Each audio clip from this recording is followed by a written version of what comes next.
નમસ્તે મિત્રો, દરેક પરીક્ષા માટે અને જીવન માટે ઉપયોગી ચેપ્ટર એટલે કે ટકાવારી. તો એના જે અલગ અલગ પ્રશ્નો છે જે રૂટીન લાઈફમાં પણ ઉપયોગી થતા હોય છે, એકદમ સરળ રીતે સમજ મેળવીએ. સૌથી પહેલા ક્વેશ્ચન આપેલ છે કે શેખાવત પાસે ₹100 એવા 200 શેર છે. જો આ બધા શેરને તે 170 ના ભાવે વેચે છે, તો નફા પર એને શું કરવું પડશે? 15% પ્રમાણે ઇન્કમ ટેક્સ ભરવાનો હોય તો તેને કેટલા રૂપિયા જે ટેક્સ ભરવો પડશે? સૌથી પહેલા જે ટેક્સ ભરવાનો છે કેવી રીતે શોધવાનો છે આપણે એકદમ સરળ રીતે સમજીએ. એના પાસે કેટલા રૂપિયાના શેર છે? ₹100 છે. હવે એક ₹100 એક એવા કેટલા શેર છે? 200 છે. તો બધા શેર છે તે 170 ના ભાવે વેચે છે. તો એકનો ભાવ કેટલો છે? ₹100 છે અને એ વેચે છે કેટલામાં? ₹170 તો એને શું થાય? ₹70 શું થવાનું છે? અને નફો. જો આ એનો શું કહેવાય? પડતર કિંમત છે, આ એની વેચાણ કિંમત છે. તો આપણે 100 ગુણ્યા 200 કરીએ, પછી 170 ગુણ્યા 200 કરીએ, એ બાદબાકી કરીએ તો ડાયરેક્ટ આવી રીતે કરીએ તો આ શું આવ્યું? એકનો નફો આવ્યો ₹70. એની પાસે કેટલા હતા? તો 1 ગુણ્યા 70 છે, તો 200 કરવાના છે, તો 200 ગુણ્યા ડાયરેક્ટ કરી દો 70. તો 7 ગુણ્યા 2 એટલે કે 14 અને પાછા કેટલા જીરો આવશે? 3 જીરો આવશે, એટલે કે ₹14,000 એ શું થયું? એનો નફો. હવે જે ટેક્સ ભરવાનો છે શેના ઉપર ભરાય? નફા ઉપર ભરાય છે. તો 15% ભરવાના છે. સાદી રીતે લખવું હોય તો આવું કહેવાય, જો ₹100 આપણે નફો થાય, ટેક્સ કેટલો ભરવો પડશે? 15%. એનો નફો કેટલો થયો છે? ₹14,000 થયો છે. 14,000 એ કેટલા? સાદુરૂપ આપીએ તો 14,000 ગુણ્યા ટકા કરી દેવાના, એટલે કે 15 છેદની અંદર આવશે 100. ડાયરેક્ટ કરવું શું કરવું? આજે રાખવાનું આપણો જે નફો થયો છે તો નફો ગુણ્યા જેટલા ટકા પ્રમાણે ટેક્સ ભરવાનો હોય, 15% છે, 5 હોય, 10 હોય, 20 હોય, તો એનો ગુણાકારમાં મૂકી દેવાના, છેદમાં મૂકી દેવાના 100. 2 0 અહીંયા કટ થાય છે.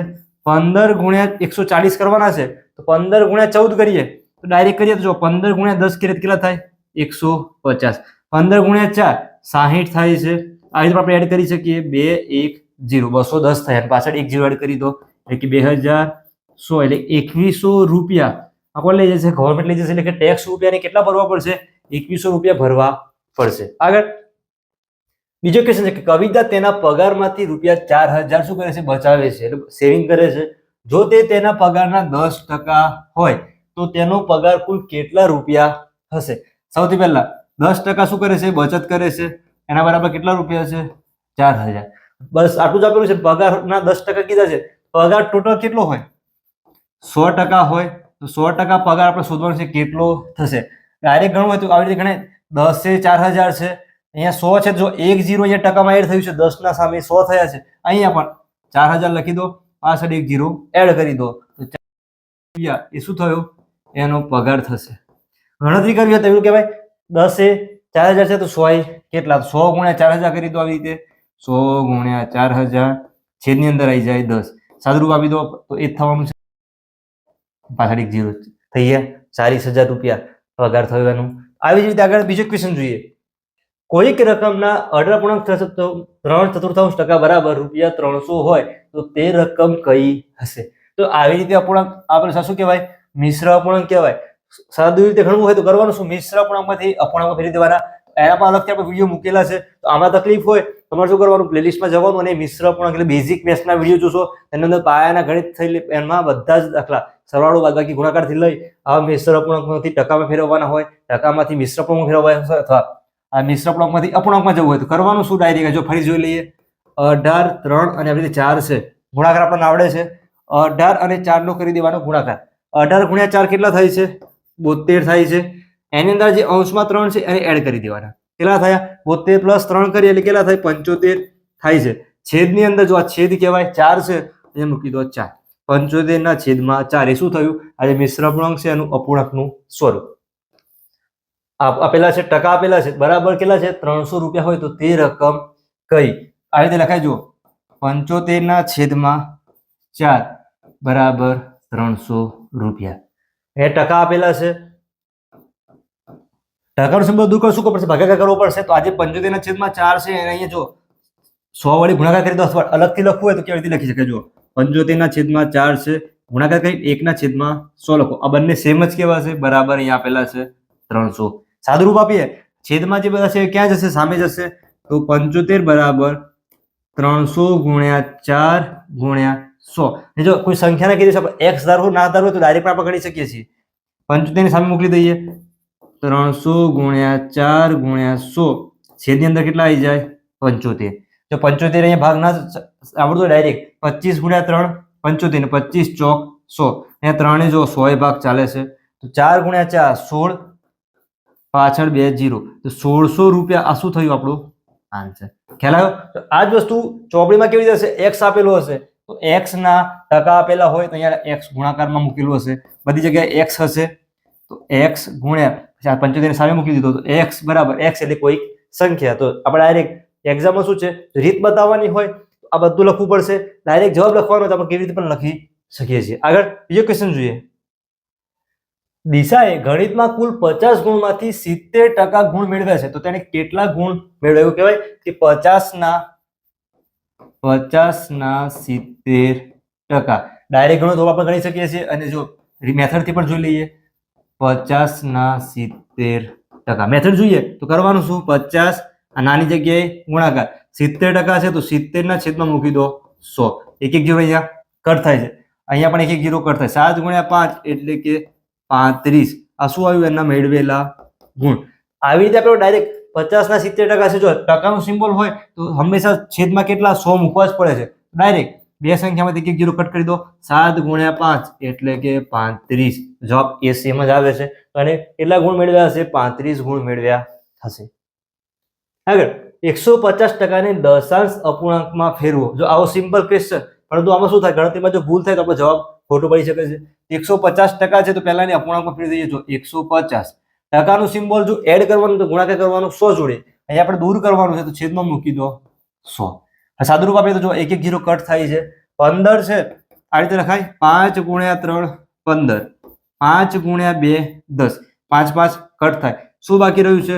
3 ના છેદમાં 2. આ શું થયું? અપૂર્ણાંક થયું.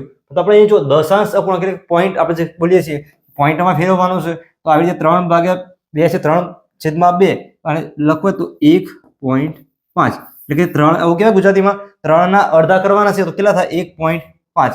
એવી રીતે અહીંયા જ કરવું હોય તો ડાયરેક્ટ 15 ના છેદમાં 10 હતા.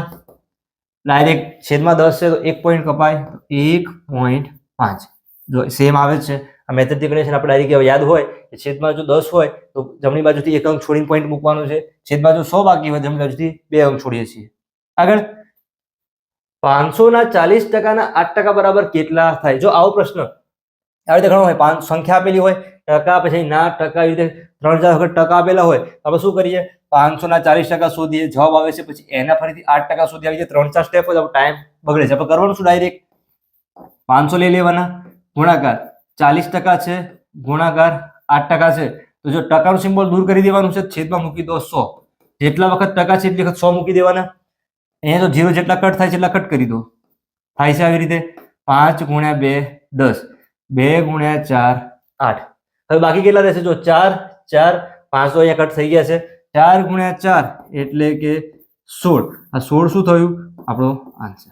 આપે છે કે એક બૂટ છે એની છાપેલી કિંમત આપેલી છે 7,500 રૂપિયા. દુકાનદાર તેના પર 20% વળતર આપે છે તો બૂટની વેચાણ કિંમત શું થાય? સૌથી પહેલા જો વસ્તુ છે એની છાપેલી કિંમત આપણને આપેલી છે. છાપેલી કિંમત બરાબર 7,500. વળતર આપે છે તો વળતર બરાબર કેટલું આપે છે? તો 20% આપે છે. જો આપણે પહેલા વળતર સુધી લઈએ તો વળતર બરાબર શું થઈ જાય? જે કિંમત છે 7,500 છે 7,500 ના 20% આવું કહેવાય છે. તો કરવાનું શું? 7,500 લખવાના છે ગુણાકારમાં લખી દો 20. ટકાનું સિમ્બોલ છે તો નીચે લખી દેવાના 100. તો 2 0 કટ કરી દો. કોઈ પણ 0 કટ થાય ઉપર. જો અહીંયા એક કટ કરો એક અહીંયા કરો તો એ સેમ થવાનું છે. 75 ગુણ્યા 2 કરો તો કેટલા થાય છે? 150. 1 0 છે પાછળ 0 એટલે તો 1,500 રૂપિયા આ શું થયું? વળતર. હવે શોધવાનું શું છે? તો તેની વેચાણ કિંમત શું થાય? હવે જો વેચાણ કિંમત શોધવી હોય વેચાણ કિંમત બરાબર જો છાપેલી કિંમત જે હતી એમાંથી વળતર શું કરવાનું? આપણે જે ડિસ્કાઉન્ટ આપ્યું હોય બાદ કરવું પડશે. તો છાપેલી કિંમત ઓછા વળતર. છાપેલી કિંમત કેટલી આપેલી છે? 7,500 છે ઓછા વળતર આપણને કેટલું મળ્યું? 1,500 રૂપિયા. તો આજે બાદબાકી કરીએ જવાબ કેટલો આવશે? 6,000 રૂપિયા. તો આ જે બૂટ છે એની વેચાણ કિંમત કેટલી થવાની? 6,000 રૂપિયા થવાની. આ જ રીતે જો રકમ કોઈ પણ આપેલી હોય દુકાનદાર છે એના પર વળતર આપે છે એના ટકા પણ કોઈ પણ આપેલા હોય આપણે વેચાણ કિંમત શોધી શકીએ છીએ. બીજો ક્વેશ્ચન જોઈએ. આમાં છે કે એક ટેબલ શેરની છાપેલી કિંમત આપેલી છે આપણને 15,000 રૂપિયા, તે રૂપિયા 14,400 માં મળે છે, તો તેના પર મળેલ વળતર અને વળતરની ટકાવારી શોધો. જો ક્વેશ્ચન અહીંયા આગળ શું હતું, રૂપિયા આપેલા હતા, એના પર વળતરના ટકા આપેલા હતા, વળતર શોધવાનું છે અને તેના પર તેની વેચાણ કિંમત કેટલી છે એ શોધવાની હતી. આમાં ઊંધું આપેલું જો કિંમત આપેલી છે, સૌથી પહેલા લખી દેજો છાપેલી કિંમત 15,000 આપેલી છે. કિંમત જે પણ આપેલી હોય તે કેટલામાં છે, 14,400 માં મળે છે, મતલબ કે વેચાણ કિંમત એની કેટલી બનાવી છે અને 14,400. તો વળતર શોધવાનું છે ને વળતરની ટકાવારી. તો જો વળતર શોધવા માટે શું કરવું પડશે, તો વળતર બરાબર એની જે છાપેલી કિંમત હતી એમાંથી વેચ્યું છે કેટલામાં, અથવા આપણે લીધું હોય આપણે પડ્યું કહેવાય, વળતર કિંમત કહેવાય. તો છાપેલી કિંમત હતી 15,000 રૂપિયા માઇનસ 14,400 કરી દેવાના, જેનામાં પડ્યું છે તો 600 બાદબાકી આવી છે. 600 રૂપિયા આ શું થયું, વળતર. જો પહેલો આપણો જવાબ મળી ગયો વળતર. વળતરની ટકાવારી શોધવાની છે. ટકાવારી શોધવા માટે શું કરવું પડશે, 600 રૂપિયા શું થઈ છે ઓછા લીધા એવું કહેવાય. કેટલા રૂપિયા, 15,000 રૂપિયા લીધા છે, તો વળતરના ટકા બરાબર, જો ડાયરેક્ટ કરીએ કેટલું વળતર મળ્યું છે, તો વળતર મળ્યું છે 600 રૂપિયા. કિંમત કેટલી લખી હતી ઉપર, તો 15,000 લખી હતી, ગુણા કરી દો 100. એવું હોય તો કે ભાઈ 15,000 600 ઓછા લીધા છે, 100 એ કેટલા, આપણે ચોકડી ગુણા કરીને આવી રીતે બનાવીએ છીએ. 0 0 અહીંયા 2 કટ થાય છે, 150 છે. તો જો ડાયરેક્ટ ના આવડે તો 50 ટેબલમાં આવે છે, 50 ગુણ્યા 3 કરો 150, 50 ગુણ્યા 2 કરો 100, 3 ગુણ્યા 2 6, 2 ગુણ્યા 2 વળતર કેટલું થવાનું છે, 4%. ડિસ્કાઉન્ટ કેટલું આપ્યું છે એને, 4% વળતર આપ્યું હશે. બીજો ક્વેશ્ચન જોઈએ. એક વ્યક્તિને તેના પગારમાં 10% વધારો મળ્યો છે. જો તેનો નવો પગાર 1,54,000 થયો છે, તો તેનો મૂળ પગાર કેટલો, ટકાવારી આપેલી છે, વધારો કેટલો થયો છે, વધારો બરાબર 10%. હવે જો તેનો નવો પગાર આપી દીધેલો છે આટલો મળ્યો છે, તો તેનો મૂળ પગાર એટલે કે જૂનો પગાર કેટલો તો આપણે શોધવાનું છે. સૌથી પહેલા વિચારી લો કે પગાર હાલ આપણો 100 રૂપિયા છે, કેટલો છે 100 રૂપિયા, એની અંદર આપણે 10% વધારો કરીએ છીએ, તો 100 એ 10 રૂપિયા એટલે કેટલા 10 રૂપિયા વધ્યા, તો પગાર કેટલો મળશે અને 110 રૂપિયા. તો અહીંયા શું આપેલું છે કે 1,54,000 જૂનો પગાર હતો, અહીંયા નવો થયો છે, મૂળ પગાર શોધવાનો છે.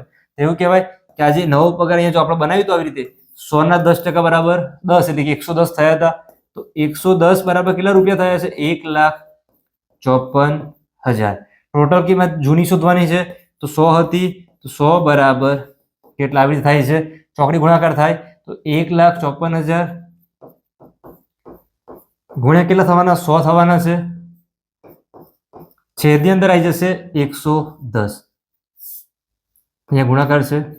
હવે જો સાદુરૂપ આપીએ 1 1 0 અહીંયા કટ થાય, 11 થી ભાગે ચાલે છે નહીં, જુઓ 11 છે, 11 ગુણ્યા 1 કરીએ એટલે 11, અહીંયા 4 વચ્ચે 44 ભાગ ઉડે છે, તો 11 1 11, 4 બાકી રહેશે, 11 ચોક 44, પાછળ 3 0, 14, 2 0, અહીંયા 3 0 થયા, 1 0 અહીંયા મૂકી દો, કેટલા થયા 1,40,000 રૂપિયા. આ શું થયું, એનો મૂળ પગાર. મૂળ પગાર બોલો અથવા જૂનો પગાર એ બધું શું થશે, સેમ. શું કર્યું, 100 રૂપિયા હતા, એનો 10% વધારો થયો, એનો નવો પગાર કેટલો થવાનો છે 110. બસ એ જ વસ્તુ, 110 હોય તો કિંમત કેટલી થાય છે એની, 1,54,000. હવે જૂનો પગાર શોધવાનો છે, અહીંયા રિવર્સ આવ્યા, 100 છે, 100 બરાબર કેટલા, ચોકડી ગુણાકાર કરી દીધો, સાદુરૂપ આપ્યું, કિંમત એનો મૂળ પગાર મળી કેટલો, 1,40,000. આવી જ રીતે તમારે જવાનું નોંધણી તૈયાર કરી શકો. કોમ્પ્યુટર પરીક્ષા માટે ઘણી બધી રીડિંગ છે, એકદમ સરળ રીતે શીખવું હોય ચેનલ યુટ્યુબ પર સબસ્ક્રાઇબ કરજો. વિડીયો પસંદ આવે તો લાઈક તમારી સાથે શેર કરજો. બીજો ક્વેશ્ચન જોઈએ. એક વસ્તુ છે એની કિંમત આપેલી છે 15,500, તેના પર 450 રૂપિયાનું સમારકામ કરવામાં આવ્યું છે અને તેને 15%ના નફા સાથે વેચવામાં આવે છે, તો વસ્તુની વેચાણ કિંમત આપણે શોધવાની છે. સૌથી પહેલા કિંમત કેટલી આપેલી છે લખી દઈએ, તો કિંમત બરાબર 15,500. એને શું કરાવ્યું છે, સમારકામ કરાવ્યું છે. સમારકામ એટલે કે રિપેરિંગ કરાવ્યું છે, તો એ કેટલું છે 450 રૂપિયા કરાવ્યું છે. તો રકમમાં જે આપણે અહીંયા લખી દેવાનું, પછી દાખલો ગણવાનું શું થશે, આપણે શું લેવાનું છે ડાયરેક્ટ અહીંયા શોધવું પડશે નહીં. જો સમારકામ કરાવ્યું છે તો કંઈ ભાડું આપ્યું હોય, કંઈ કલર કામ કરાવ્યું હોય અથવા કંઈ રિપેર કરાવ્યું એટલે સમારકામ થઈ ગયું, એ બધું શું કરવાનું, કિંમતમાં એડ કરવાનું. એટલે જો 15,950 આ શું મળશે, એની પડતર કિંમત આટલી થઈ છે. હવે જો તેને 15% નફા સાથે વેચવામાં આવે તો વસ્તુની વેચાણ કિંમત શોધો. જો વેચાણ કિંમત નફા પરથી શોધવાની છે તો બે રીતે ગણી શકીએ. કરવાનું શું, આ જે રકમ કેટલી થઈ એની 15,950, તો નફો બરાબર 15,950 ગુણ્યા 15 કરી દેવાના, 15% લેવાના છે, છેદની અંદર મૂકી દો 100. અહીંયા 0 કટ થાય છે તો 1595 ગુણ્યા આપણે 15 કરવાના છે તો 2 3 9 2 5. ડાયરેક્ટ ગુણાકાર અહીંયા જો કરવાનો છે પછી લખવાનું છે, છેદની અંદર મૂકી દો 10. 10 છે શું કરવાનું છે, જમણી બાજુ એક અંક છોડીને પોઈન્ટ મૂકો, 2 3 9 2.5. આ શું થયું એમનો નફો. આ જ વસ્તુ છે આપણે ડાયરેક્ટ ગણવું હોય તો પણ ગણી શકીએ, પરંતુ જો કરવાનું શું, નફો મળી ગયો છે, હવે આપણે શોધવાની છે વેચાણ કિંમત બાકી છે. આ નફો છે એ પડતર કિંમતમાં એડ કરીશું, પરંતુ જો ડાયરેક્ટ કરવું હોય તો વસ્તુ 100 રૂપિયાની છે, 15% નફો લઈએ તો કેટલા મળે છે અને રિટર્નમાં 115 રૂપિયા મળે એવું કહેવાય. તો 100 રૂપિયાની કિંમત અને 15 વધારાનો એટલે નફો થયો. આપણી જે વસ્તુ છે કેટલાની છે, 15,950 ની છે, તો એના માટે શોધવાના છે. જો 100 રૂપિયાની વસ્તુ છે તો કેટલા મળે છે, 115. તો 15,950 ની વસ્તુ છે એમાં કેટલા, આ બંને ચોકડી ગુણાકાર કરી દો, જવાબ આવશે એ શું થશે, એની વેચાણ કિંમત. આપણે આવી રીતે શોધ્યું છે, વેચાણ કિંમત શોધવાની છે. તો વેચાણ કિંમત બરાબર આ જેની પડતર કિંમત છે પ્લસ નફો. તો પડતર કિંમત કેટલી આવવાની હતી એની 15,950. જો અહીંયા આ 15,500 ના લેવાઈ જાય, ખાલી આપણે લેવાની છે 15,950. 15,950 પ્લસ નફો એનો 2,392.5. આ જે સરવાળો છે તમે જાતે કરો, જવાબ છે કોમેન્ટમાં જણાવજો.